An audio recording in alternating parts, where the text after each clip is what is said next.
Hi, well, I'm almost done replacing the transmission pump on the 2005 Passat with a 1.8 turbo engine.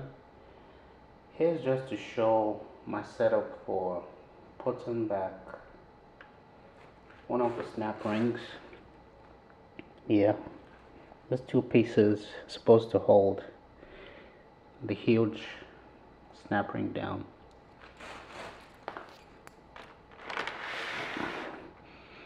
So I'm using parts of a pulley puller and a big hose clamp just to press the edges of these down. So here's my simple setup. Thanks.